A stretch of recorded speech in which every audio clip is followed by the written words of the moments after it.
Assalamualaikum Buya. Sekarang sedang ramai diberitakan menikah beda agama.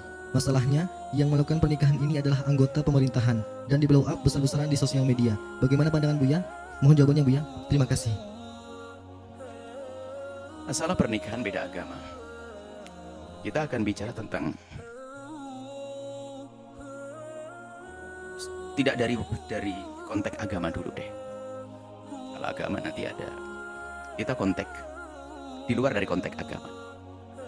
Kami ingatkan, Anda wahai saudaraku yang beragama Hindu, Anda wahai saudaraku yang beragama Buddha, Anda saudaraku yang beragama Nasrani, kami himbau, kalau Anda ingin menikahkan putra-putri Anda, upayakan yang banyak kesamaannya. Jangan resiko menikahkan yang banyak perbedaannya. Nah, termasuk di antaranya, kalau Anda punya seorang putri, kalau Anda seorang yang beragama Hindu punya putri, maka idealnya adalah dinikahkan dengan seorang laki-laki yang beragama Hindu. Kenapa? Agar segala kebiasaannya sama.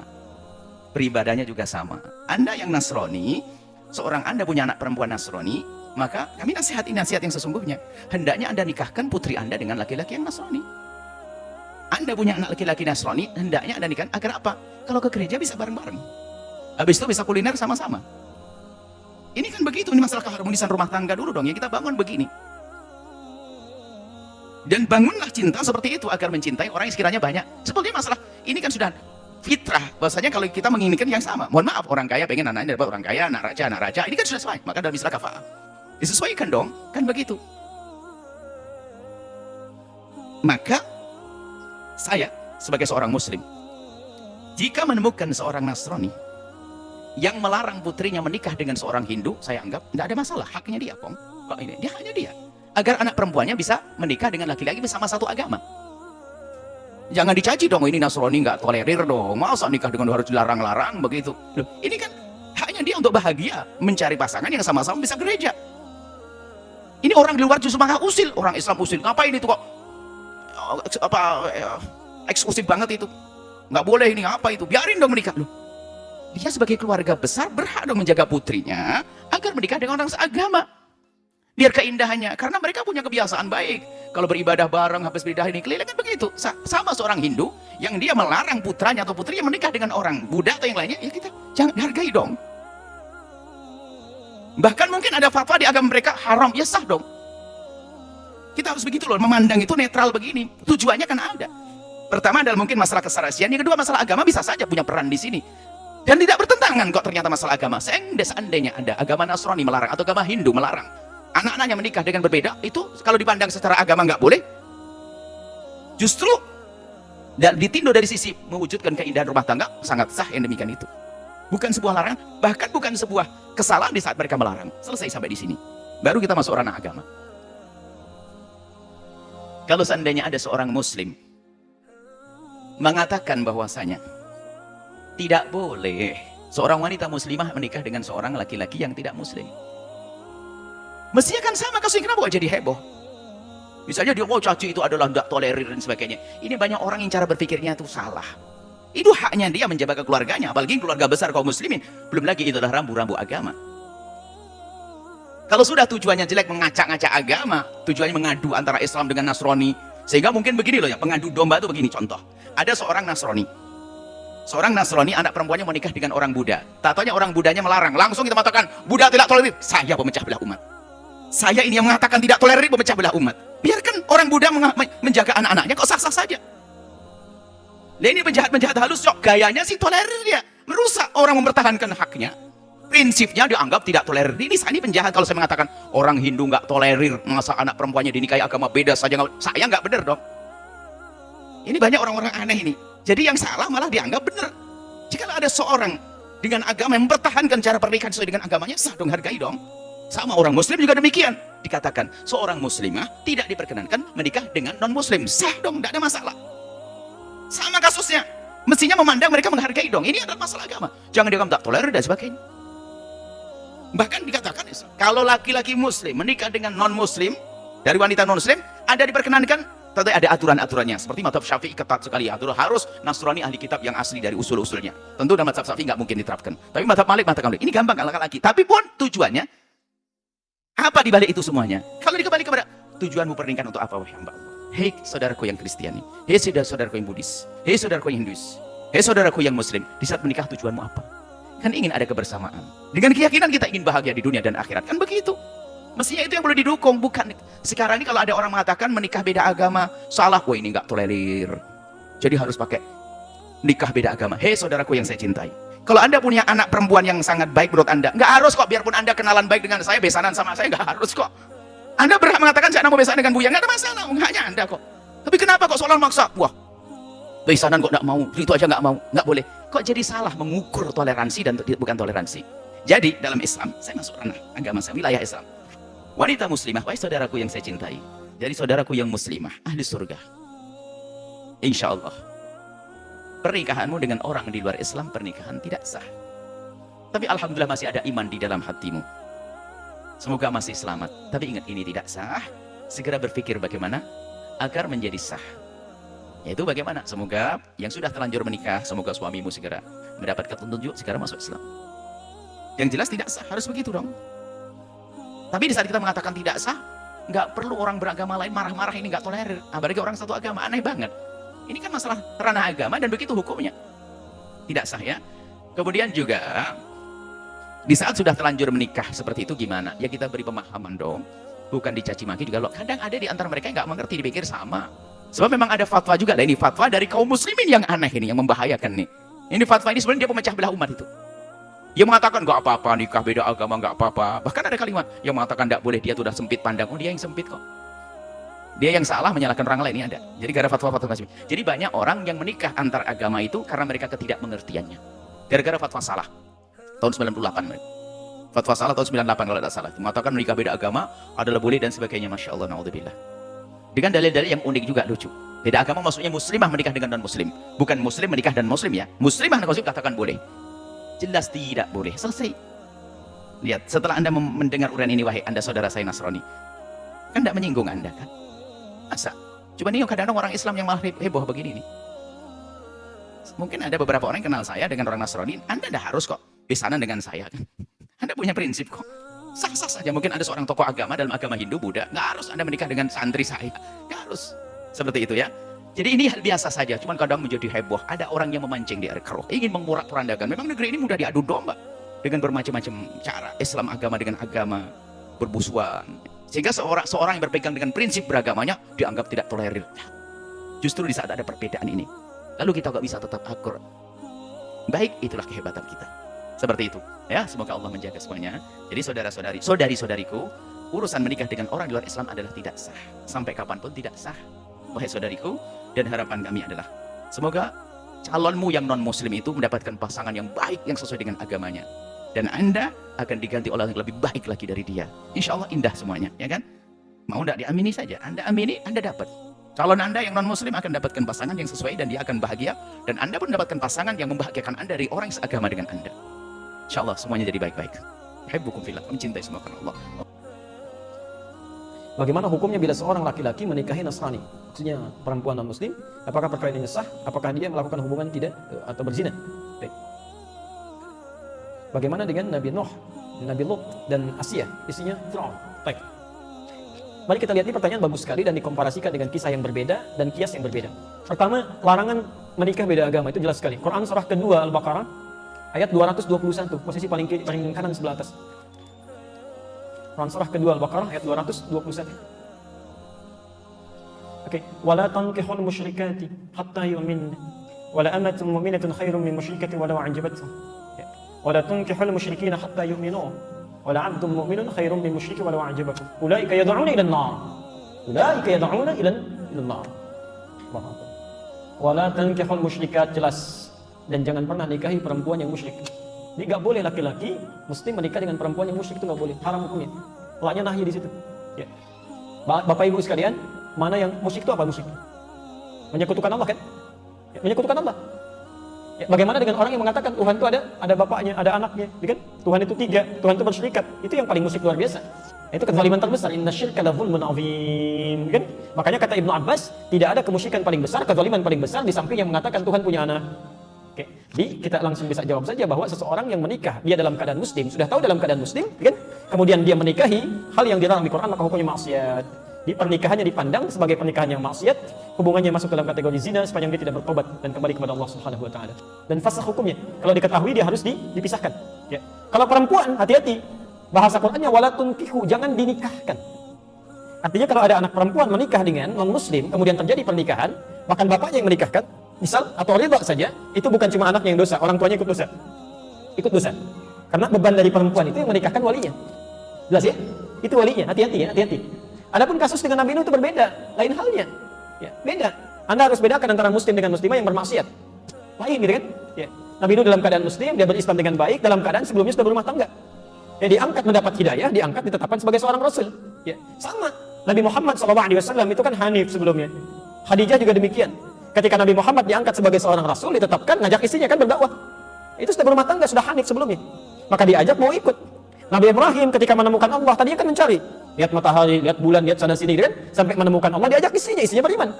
Nabi Nuh juga dalam keadaan demikian. Mendapatkan risalah, beriman, diajak istrinya. Ya. Ketika tidak mau dia beriman, maka anaknya tidak mau, Quran turun mengatakan, innahu laysa min ahlik, dia bukan keluargamu. Selesai. Bisa di situ. Tapi berarti dakwah berjalan. Ya. Sama dengan Asia kan? Asia dengan Firaun sudah berumah tangga sebelumnya. Ya, ketika Musa diutus didakwahi, Asianya beriman, Firaunnya tidak. Ya kan? Cuma dia menyembunyikan imannya untuk berdakwah kan? Dia ajak dan sebagainya. Ya, itu poinnya. Tapi kalau misalnya seseorang sudah beriman sebelumnya, sudah muslim, ya, dan dalam keadaan belum menikah, tidak boleh menikah dengan pasangan yang bukan muslim, itu tidak seiman. Ya, dosa hukumnya. Dan bahkan, maaf bahasa Qur'annya, ulaika yad'una ilan nar. Nanti banyak madaratnya yang mengajak pada neraka. Hubungannya sudah salah, pandangannya sudah keliru, semuanya zina aja. Ya, haram, gitu kan? Dan sebagainya. Dan segala perangkat kehidupannya akan kacau, nggak akan enak tuh. Nggak akan enak. Ya. Tidak ada kemunafikan terbesar kecuali di satu tempat. Mohon maaf ya, satu tempat ibadah pada Tuhan yang berbeda, tapi sama-sama saling mengingkari. Ya kan?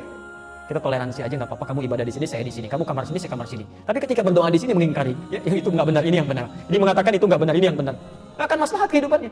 Ya. Makanya kata Buya Hamka dulu, sesungguhnya orang-orang, maaf, yang terjebak dengan kemunafikan tingkat tinggi, yaitu orang yang hadir pada ya, ibadah agama umat lain. Itu hipokrit paling tinggi kata beliau. Karena dia datang pada satu acara, hatinya mengingkari. Kok bisa hati orang mengingkari datang pada satu tempat yang ada? Ya. Anda diundang ke satu tempat, tapi Anda nggak suka dengan acaranya. Segalanya Anda ingkari itu, tapi Anda hadir di situ, kan aneh itu. Ya. Itu paling aneh. Ya. Makanya, pendiri Nahdlatul Ulama, Kiai Haji Muhammad Hashim Asy'ari, itu pernah menulis kitab. Beliau punya 19 kitab. Dari 19 kitab ini, kitab keduanya, namanya judulnya Risalah Ahlus Sunnah wal Jamaah. Halaman ke-14, paragraf yang pertama, bagi 1 sampai dengan 4. Posisi paling kanan sebelah atas. Di kitab ini, itu disebutkan Pak Ibu sekalian. Kalau Anda lihat di halaman ke-9 ya, itu judulnya tentang Faslun. Awwalu dhuhuril bid'ah fi ardi Jawa. Pasal yang menerangkan tentang awal munculnya bid'ah di tanah Jawa. Bid'ah yang dimaksudkan bukan bid'ah fikih, bukan, tapi akidah. Jadi aliran sesat. Ya, aliran sesat. Kata beliau, wa intisyaruha fi ardi Jawa wal mubtadi'ina fiha. Dan penyebarannya di tanah Jawa, di pelosok Jawa, dan orang-orangnya, tokoh-tokohnya. Itu begitu menyebutkan kalimat pertama, kata beliau, adalah penduduk Jawa itu seluruhnya. Seluruhnya itu Ahlus Sunnah wal Jamaah. Ahlus Sunnah wal Jamaah. Tapi tibalah kemudian di tahun 1330 Hijrah. Alfun wa thalathimi'atin wa thalathina Hijriyah. Dan tiba-tiba entah dari mana masuk paham-paham ke Jawa, merubah keadaan-keadaan Ahlus Sunnah itu. Bahkan ada penyimpangan-penyimpangan. Ya. Halaman 10-nya paragraf kedua bagi 1 sampai 3, posisi paling kanan sebelah bawah. Di antara aliran menyimpang itu, ini bukan kalimat saya, tapi saya bacakan kembali dari kalimat kitab ini. Wa minhum rafidhiyuna. Di antara aliran menyimpang itu yang bid'ah itu ada aliran Rafidah. Rafidah itu nama lain dari Syiah. Ya, disebut Rafidah dari kata Rafadha, artinya menolak. Karena Syiah itu menolak kekhalifahan Abu Bakar, Umar, Utsman. Ya, mereka katakan Ali yang berhak.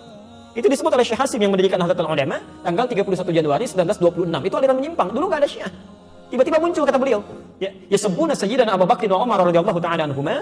Ya, mereka seringkali mencela ya kekhalifahan Abu Bakar dan Umar, semoga Allah meridai kepada keduanya. Wa yubalighuna Ali bin Abi Thalib wa ahli baitihi. Ya, dan terlalu mengkultuskan Ali dan ahli baitnya. Kita harus menghormati, ya, menghormati, menyayangi ahli bait dan sebagainya, tapi tidak kemudian menjelek-jelekan sahabat yang lain. Ya. Tapi yang menarik di halaman 14, Masya Allah, Anda bisa pastikan, kata beliau, bahkan ditemukan ada orang-orang ya, yang ikut-ikutan ilal kanais. Maaf ya, ke gereja. Kanais itu jamak dari kanisa, ke gereja. Jadi tahun 1330 itu sudah ada yang ikut-ikutan. Ya. Kan Portugis pertama kali yang membawa agama Kristen Katolik ke kita, ya, ke Nusantara. Tahun 1511 lewat Selat Malaka. Dia masuk ke wilayah timur, membawa 3 misi, gold, glory, and gospel. Ya. Gold, dia mencari rempah-rempah, ya, emas, dulu disebut dengan emas hijau. Jadi ada teh, ada kopi. Ya, nanti dikemas kemudian oleh Belanda di kemudian hari, dia coba tanam kopi di wilayah yang sekarang disebut dengan Pondok Kopi. Tapi dia gagal. Ya, lalu dia pindah ke daerah ke Pariangan, ya Periangan, ke daerah Bandung ke sana, dekat sedikit ke Malabar. Berhasil di situ sampai ekspor pertamanya itu nomor 2 setelah Yaman. Ya, Yaman punya Arabica saat itu. Kemudian ekspor keduanya sama dengan Yaman, ekspor ketiganya melebihi Yaman. Sampai dia bikin pemancar di situ, disambungkan kemudian ke Paris, ditembuskan ke Belanda. Maka dikenal dengan Paris Van Java, Bandung pada saat itu. Nyambung, ya. Makanya kalau Anda ke Belanda atau ke Eropa mengatakan I want a cup of Java, ya, I want a cup of Java, itu minta kopi. Blender kopi sampai sekarang ada, ya. Sebagian ini diambil dari Pagar Alam yang Palembang di sana. Ya, makanya Anda akan temukan dan biasanya itu kopinya Robusta. Daerah-daerah sana, diambil dari sana, ya. Itu saya baca. Jadi di kakak kami waktu ke Leiden itu tadi tentang kopi kita diskusi, bawa ya sampaikan. Nah, itu poin-poin yang hadir ke kita. Saya sambungkan dulu. Kenapa nyampe ke kopi? Jadi Portugal bawa itu glory, dia mencari ekspansi penjajahan gospel, dia bawa kepercayaan dia, Injil. Ya. Dia datang kemudian dia sebarkan. Apa yang pertama dilakukan itu bangun tempat ibadah. Dalam bahasa Latin, bahasa Portugis disebut dengan igreja namanya, igreja. Lisan orang kita kan kadang suka menyingkat ya, merubah berdasarkan perjalanan waktu igreja menjadi gereja. Ini gereja itu bukan bahasa Indonesia. Dari bahasa Latin asalnya igreja. Bagaimana cara ibadahnya? Pertama mereka datang ke situ, itu 2 hari setelah orang Islam ibadah. Di orang Islam umumnya hari Jumat mereka ke masjid, 2 hari setelah itu mereka berangkat ke igreja. Ya. Nah cara menyembah orang-orang Katolik nih sampai sekarang itu nggak langsung menyembah Tuhannya lewat perantara. Jadi kalau mau ditebus dosanya datang kepada Bapa, gitu kan, minta pengakuan dosa dan sebagainya. Disebut dengan Santo. Pada saat itu yang disembah Santo Domingo. Jadi ketika berangkat ditanya mau kemana mereka, nyembah Santo Domingo ke gereja, Santo Domingo. Lisan orang kita senang menyingkat. Santo Domingo menjadi Minggu sampai hari ini. Tidak pakai O. Nah, itu disingkat jadi Minggu. Minggu itu nggak ada Pak, nggak ada. Itu bukan bahasa Indonesia asli, bukan. Ya, dulu Ahad, semua mengatakan Ahad. Ya, Santo Domingo disingkat jadi Minggu. Orang kita kan senang menyingkat, bahkan kadang jauh ya. Saya kalau sejak di Timur Tengah olahraga, misal kita main bola, itu kalau ada Abdurrahman, orang Arab panggil Abdurrahman ta'alina wazza'. Abdurrahman sini oper bagi. Orang kita enggak. Man oper. Ali dia di. Domingo, Minggu. Hadirlah sampai hari ini. Di masa tahun 1330 Hijrah berkembang itu, Kiai Haji Hasyim Asy'ari memberikan fatwa, tidak boleh ikut-ikutan masuk ke gereja. Bahkan beliau menghukumi siapa yang ikut ke sana mengatakan mizayyim, bahkan sekedar mengenakan simbol-simbol, pakai topi dan sebagainya, fahuwa kafir, maka ikut dalam kekafiran mereka. Man tasyabaha biqaumin fahuwa minhum. Itu keluar fatwa. Ya. Hati-hati Bapak Ibu sekalian, hati-hati ya. Ini tidak mudah. Nah, yang jadi persoalan sekarang, kok bisa sekarang semakin berkembang? Ya. Saya nggak bisa memahami itu. Mohon maaf, saya tidak bisa memahami sampai hari ini. Kok bisa adzan berkumandang di tempat ibadah orang lain? Buka puasa di tempat ibadah orang lain, ngapain? Pantasan orang-orang singgah di masjid habis, ininya habis dibawa ke tempat ibadah agama lain. Salawatan di tempat ibadah agama lain kan kacau situasi seperti itu. Ya. Itu nggak tepat ya, itu tidak tepat. Nah, jadi maksud saya, tolong jangan sekali-kali dikiaskan sesuatu dengan hal yang berbeda itu salah. Ya, al-qiyas ma'al fariq batil. Menganalogikan sesuatu dengan yang tidak tempat itu hukumnya gugur. Jadi jangan sampai dikiaskan menikah dengan laki-laki atau perempuan non-muslim, dikiaskan dengan kisah Nabi Nuh atau kisah dengan Asyah dengan Firaun, itu kias yang berbeda, 2 hal yang salah. Dan sekarang kita dihadapkan oleh permainan seperti ini. Permainan kata-kata seperti ini. Jadi ada dalam ilmu logika perbandingan yang fatal akibatnya. Salah premisnya, keliru kesimpulannya. Ya. Coba pilih mana dalam konteks pemilihan, orang Islam, pemimpin muslim yang koruptor atau non-muslim yang jujur, pilih mana?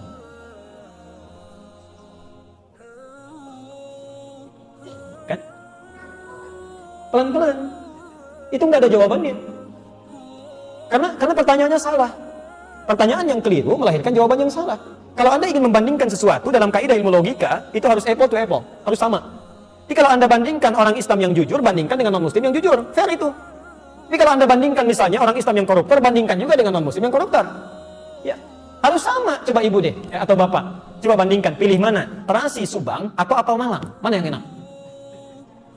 Nggak nyambung, terasi dengan terasi, apa dengan apel, itu baru fair.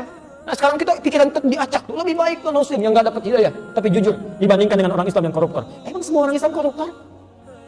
Silahkan cek mana yang baik, kok itu penyesatan logika, itu salahnya fatal di situ. Ya. Kecuali kalau perbandingannya sama, misal muslim yang koruptor dibandingkan dengan non muslim yang koruptor, pilih mana? Ya kan dipilih, dua-duanya salah. Dua-duanya keliru, cari yang baik ya, cari yang baik. Saat ini sedang viral tentang nikah beda agama yang disahkan oleh pengadilan negeri. Sementara fatwa Majelis Ulama Indonesia mengharamkan pernikahan beda agama. Bagaimana pendapat Pak Ustadz tentang pernikahan beda agama? Bukan pendapat saya, tentang dalam Al-Quran. La tankihul musyrikina hatta yu'minu. Jangan nikahkan anak perempuanmu dengan laki-laki yang musyrik sampai mereka beriman. Wal abdun mu'minun, hamba sahaya kalau dia beriman khairun, lebih baik min musyrikin, daripada orang musyrik. Walau a'jabakum, walaupun mengagumkan kamu hartanya, bangsawan, kaya, punya jabatan dan lain sebagainya. La tunkihul musyrikati hatta yu'min, janganlah hai laki-laki kamu menikahi perempuan yang beda agama. Wala amatun musyrik mu'minatun, perempuan yang berkulit hitam hamba sahaya, khairun min musyrikatin. Wala amatun mu'minatun, perempuan yang hamba sahaya berkulit hitam miskin susah melarat, khairun, lebih baik, min musyrikatin, daripada seorang perempuan yang berbeda agama. Walau a'jabatskum, walaupun dia menarik, menakjubkan bagi kamu. Bapak-bapak, ibu-ibu, jaga anaknya. Kalau sudah nampak bergaul, jangan sampai dia jatuh cinta, nanti dia menjadi melawan. Semua berawal dari percikan-percikan api di lalang yang kering, cepat padamkan. Siapa itu? Teman saya kuliah mah, beda agama, berteman, hati-hati. Nanti betapa banyak disebabkan oleh pertemanan dan persahabatan. Bergaul, berteman, tak masalah. Tapi kalau sudah sampai pada pernikahan, na'udzubillah. True story, kisah nyata. Datang bapak-bapak, ibu-ibu ke kantor Badan Amil Zakat Nasional Provinsi Riau. Saya waktu itu jadi tim sosialisasi zakat. Assalamualaikum Pak Ustadz, Waalaikumsalam. Saya mau nanya masalah agama, apa masalahnya? Ustadz Saman gak usah ikut sidang dulu. Kenapa? Ini ada 2 orang yang mau konsultasi agama. Ada apa Bapak Ibu? Nangis dua-duanya. Ada apa Pak? Makin kuat. Saya bilang, kalau Bapak Ibu nangis, nanti saya nangis juga. Apa masalahnya? 5 orang sekali murtad Pak Ustadz. Loh, gimana ceritanya? Anak gadis saya nikah, ini pura-pura masuk Islam. Setelah anak 3, dia murtad. Anak saya takut nggak makan. Anaknya 3 dibawa. Anak, menantu, cucu. Saya nggak bisa bicara kuat karena ini orang udah tua-tua, 70 tahun. Kalau sempat saya katakan, mengapa? Saya takut dia meninggal. Akhirnya saya bilang, ibu bapak doakan, pulanglah ke rumah. Karena nasi sudah jadi tai ayam. Udah 5 orang murtad, bapak ibu masih cerita bubur juga lagi. Jaga anak keturunan kita, jaga. Lihatlah berapa banyak artis-artis yang murtad karena pernikahan, karena pacaran, karena pergaulan. Allah akan menjaga bumi, kepulauan Buton ini insya Allah. Masukkan anak-anak dengan komunitas dakwah. Bau-bau hijrah festival. Ini membangkitkan semangat. Masya Allah, para alim ulama, tokoh-tokoh masyarakat datang kemari. Tidak sampai berbulan-bulan. Pekan lalu ada ustadz, pekan lalu ada ustadz. Semarakkan terus dakwah. Supaya terjadi juga akidahnya insya Allah. Apa hukum orang yang nikah berbeda agama, tinggal satu rumah sebagai pasangan suami istri, maka selama itu dia berzina. Kalau satu hari dia hubungan kelaminnya 3 kali, 3 kali berzina. Berzina pagi, berzina siang, berzina sore, macam makan obat. Zina. Sampai akhirnya dia mati, maka dia mati. Kalau dia tidak murtad, maka dia pelaku dosa besar, neraka jahanam. Kalau sampai dia murtad, maka dia tidak diterima. Wa may yabtaghi ghairal Islam, siapa yang tidak Islam, falan yuqbala minhu, dia tak akan diterima Allah. Wa huwa fil akhirati minal khasirin, di akhirat termasuk orang yang rugi. Maka bertaubatlah kepada Allah SWT. Tapi kemudian setelah anaknya besar, dia sadar, dia taubat, lalu kemudian dia bersyahadat, balik ke Islam, diterima. Lalu kemudian dia tidak pernah murtad, hanya sekedar berzina, dia tinggalkan istrinya yang tak Islam, atau dibawanya masuk Islam. At-taibu minadz dzambi kama la dzambalah, orang yang bertaubat sama seperti tak berdosa. Dia ajaknya istrinya masuk Islam, anaknya semua masuk Islam. Oh, bagus sekali. Mu'alaf semuanya, ulang dari nol. Yang ulang dari nol itu 2, mu'alaf sama pom bensin Pertamina. Ulang dari nol ya Pak. Tapi yang dimuliakan Allah Subhanahu wa taala, yang pertama kali yang paling penting adalah aqidah. Orang sejak zaman dulu di benteng Kesultanan Buton yang paling dipentingkan pertama kali adalah aqidah. Dari mana Ustaz tahu aqidah? Karena masjidnya dibuat pengurus simbol kelembagaan masjid 20 orang. Karena akidah Ahlus Sunnah wal Jamaah 20, wujud, qidam, baqa, mukhalafatul hawadits, qiyamu bi nafsihi, wahdaniyah, qudrat, iradat, ilmun, ayat, sama, basar, kalam, sifat 20. Itu menunjukkan mereka sultan-sultan dulu, mufti-mufti dulu, ulama-ulama dulu, nenek moyang orang kepulauan Kesultanan Buton. Yang pertama kali mereka pentingkan adalah akidah. tidak Islam, akidah Ahlus Sunnah wal Jamaah. Mudah-mudahan kita sampai anak cucu kita sampai hari kiamat tetap dalam akidah la ilaha illallah Muhammadur Rasulullah. Wallahu a'lam.